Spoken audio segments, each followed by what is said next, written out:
La economía mexicana crecerá 1.8% al cierre de este año, impulsada básicamente por el aumento en las exportaciones hacia Estados Unidos, sobre todo del sector automotriz. Esto lo prevé el American Chamber of Commerce México. Y justamente para hablar del tema tenemos comunicación con Luis Fonserrada, el asesor económico de la AmCham. ¿Cómo estás, Luis? Buenas tardes. Buenas tardes, Darío. Me gusta saludarte. También te saluda Rogelio Varela. ¿Cómo estás, Luis? Buenas tardes. Hola, Rogelio, ¿cómo estás? Oye, Luis, pues queríamos platicar contigo sobre esta proyección que ustedes están manejando, 1.8, que pues está más o menos en el rango del conjunto de los analistas económicos que prevén un crecimiento pues no mayor al 2%. ¿Cuáles serían, aparte del sector automotriz, pues los motores que situarían en este nivel el crecimiento al cierre del año? En principio, las exportaciones, Darío, en general, ¿no? No solo las exportaciones de los autos, sino las exportaciones en general de manufacturas y el turismo. Y un elemento importante es también las remesas. Hay que recordar que estamos recibiendo importantísimas cantidades de remesas. Entonces, gracias a los paisanos que están enviando su dinero a las familias acá, es que realmente puede haber algo más de consumo y eso puede, sin duda, con el consumo alentar un poco la actividad económica. Pero no tenemos más que eso, exportaciones en general, porque la inversión que podría ser el otro gran motor no está. No existe una inversión suficiente para hacernos crecer ni siquiera al 2%. De hecho, el 1.8 es una media, pero pues dependiendo de la inversión que tengamos, podemos bajar hasta probablemente 1,5. Y esto es crítico porque no vamos a poder generar los empleos que requerimos y por lo tanto tampoco existirán los sueldos, los salarios, los ingresos de las familias que requerimos y entonces pues tampoco el consumo. Y entonces el motor de la inversión que no está apagado y el motor del consumo pues con trabajos funcionando, porque sin la inversión tampoco puede haber gran consumo porque no incrementaremos de manera importante los salarios y la capacidad de compra de las familias. Interesante, Luis. Por lo que nos comentas, entonces vamos a seguir pues muy dependientes de los vaivenes o de la velocidad a la que vaya la economía de Estados Unidos. Indudablemente. Y la economía de Estados Unidos, desgraciadamente, tuvo un trimestre negativo recientemente. Pero sí, Rogelio, la actividad americana esencialmente va a estar jalándonos, va a ser el motor más importante, como lo fue en el 21 también, ¿no? La solución sería que tuviéramos una inversión muy alta, importante, del sector público, que no está habiéndola, no existe esa inversión, y por supuesto del sector privado. Y bueno, ahí para tener esta inversión del sector privado requerimos indudablemente certeza jurídica, reglas del juego claras, respeto a los contratos y la inversión que se está dando es apenas la necesaria para seguir manteniendo pues las plantas y esto, ¿no? No se ven inversiones nuevas realmente importantes que puedan generar un crecimiento mayor.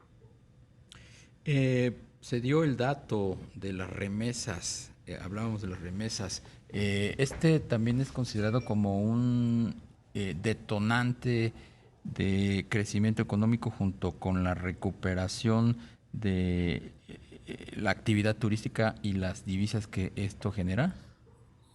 Sí, sin duda, sin duda. Fíjate, Darío, estamos recibiendo, o sea, el año pasado, 21, recibimos 50,000 millones de dólares, más de 50,000 millones de dólares.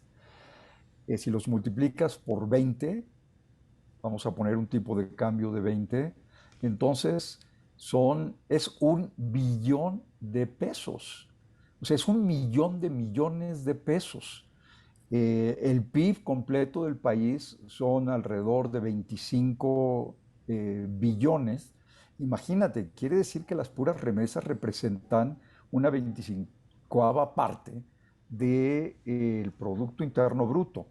Es indudablemente muy importante porque además este sí se distribuye entre las familias que lo reciben y las familias que lo reciben pueden consumir más y pueden tener eh, un mejor nivel de vida. Pero eso lo está permitiendo el envío del dinero, de los recursos de las familias que están viviendo en Estados Unidos y que están apoyando a sus familiares, ¿no? Entonces, sí es indudablemente un importante impulsor del consumo, que, no lo, que por contraste no lo estamos teniendo con el empleo, que no se está incrementando como lo requeriríamos y por lo tanto no tenemos los salarios que permitirían ese consumo adicional. Por suerte tenemos tanto para beneficio de la balanza de pagos como para el consumo de las familias, las remesas. Sin duda son un factor muy importante para nuestra economía. Claro.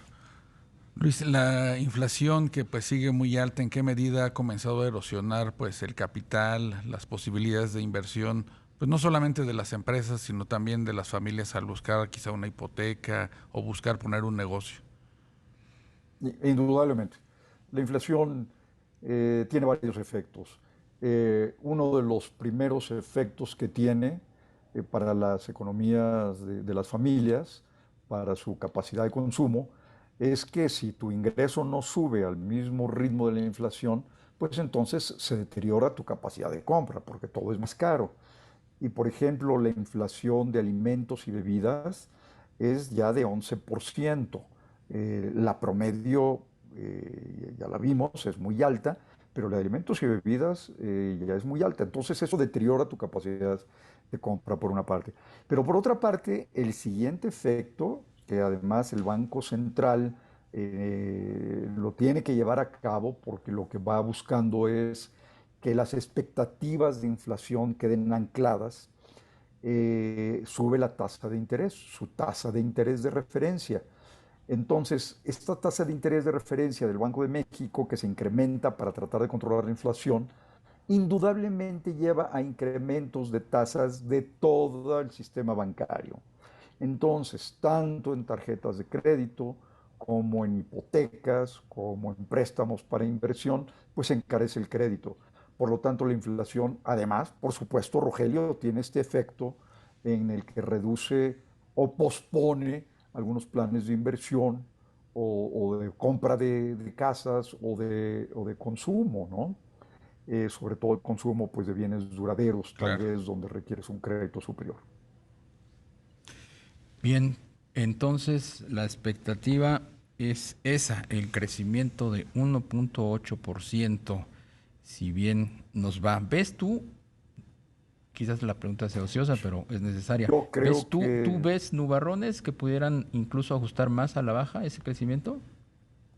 bueno, sí, si la inflación se mantuviera alta, entonces el consumo en términos reales, esto es, el consumo de los objetos, de los bienes, de los alimentos, etcétera, se puede reducir porque la cantidad de dinero que tienen las familias pues no les alcanza para los nuevos. Entonces hay un consumo menor, digamos, en términos reales, ¿no? Ujú. Eso nos puede reducir la tasa de crecimiento y si la inversión también se pospone más, sí. Entonces la inversión es un tema. Bien. Por supuesto que puede detenernos un poco más el crecimiento y si la economía americana se nos detuviera un poco, se frenara un poco, pues es otro elemento. Yo no diría tanto de nubarrones, pero hay Claro. que estar pendientes, Darío. Pues Luis Fonserrada, asesor económico de la American Chamber of Commerce, como siempre, gracias.